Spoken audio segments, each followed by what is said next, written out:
The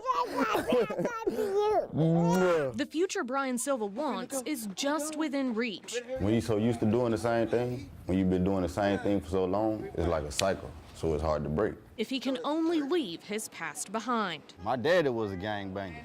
My uncle was a gangbanger. So when my daddy went to prison, that's all I had left was the memories of gangbanging, selling drugs, and living the street life. 30-year-old Brian, a product of the 1990s gang war era that swept through Arkansas's capital city. Battles over drug-dealing territory created brotherhoods and deadly bonds. My brothers and I had my daddy homeboys, which was like, come on. They didn't say, well, come on, get in this truck. I'm gonna make sure you go to school. They come on to the hood. Brian's one of the former gangbangers trying to resist returning to an old way of life that led to multiple stints in prison and loss that hit close to home. I done been there. I lost two of my brothers, Alex Ward and Ladarius Galvin, to this gang stuff, to this street stuff. That's why I'm so ready to help the ones that is coming up under me.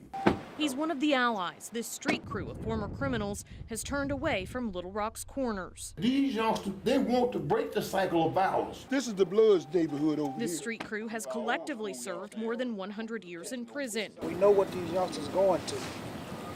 They don't know what they're going to. All this talk about crime in Little Rock because the type of violence that put this small southern city in the Bible Belt on the national map in the 90s has resurfaced. In late 2016, 2 toddlers gunned down. And in 2017, there have been nearly 4 dozen homicides, putting the city on track for its highest homicide rate since 1993. And among the innocent victims, a daycare worker killed in front of kids, a rash of drive-bys, hundreds of shot-fired calls. A total of 28 people injured in some way from this. And a mass shooting tied to gang feuds that left 28 injured. It's all pushed the city to acknowledge a need for action. No, we cannot arrest our way out of this problem. The street crew is part of the Little Rock mayor's 6-point crime plan. It mirrors a national program that has seen success elsewhere, but some criticize the effort because unlike the national ceasefire programs, Little Rock has foregone outside help and input, aiming to essentially repackage old services to start a new day. If we had about 100 jobs, we could end this recent uptick in violence right now. Because the people that we have out here that's really creating the violence, it's not that many. We're not Chicago. We're Little Rock. In the middle of the effort to curb this new wave of crime, some can't help pointing out this is simply a cycle, an issue metro areas across the country are confronting, but one Little Rock is all too familiar with. We've dealt with this before. We made this change. So that's one thing, us being in a state of denial. Ride by shooting every 20, 30 minutes. Lavelle Jackson is an OG or original gangster who brought the Crips from California to the capital city in the late 80s.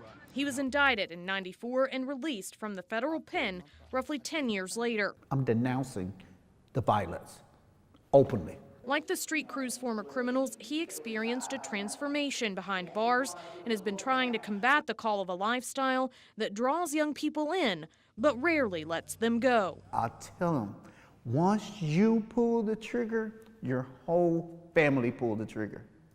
And whoever you shoot and kill, you shoot and kill their whole family. One thing Jackson and others say hasn't transformed is the systemic power of poverty and lack of opportunity in these majority black communities south of Interstate 630. With a city so small, the divide is incredibly stark. We're gonna have to come out of these places where we stay and really go into these neighborhoods. And once you see it, you can deal with it. We arrest children of people now that I arrested back in the early 90s, when now their children are getting arrested and their grandkids are getting arrested. So it's generational. They were born into this environment and they grew up in this environment. That's all they've ever really known. Working to improve your neighborhood.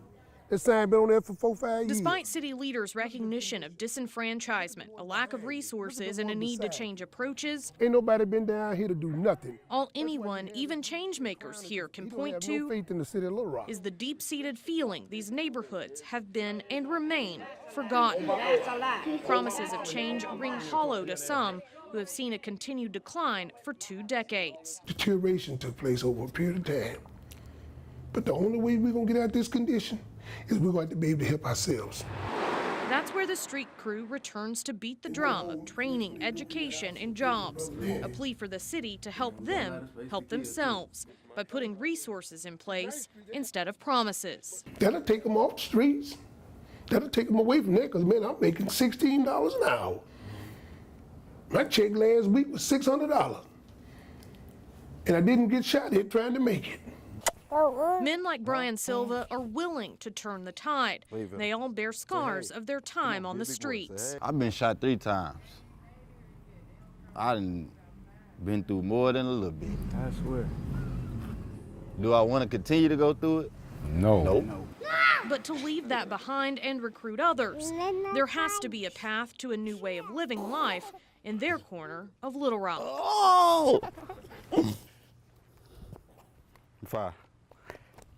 You trying to fight me? Why?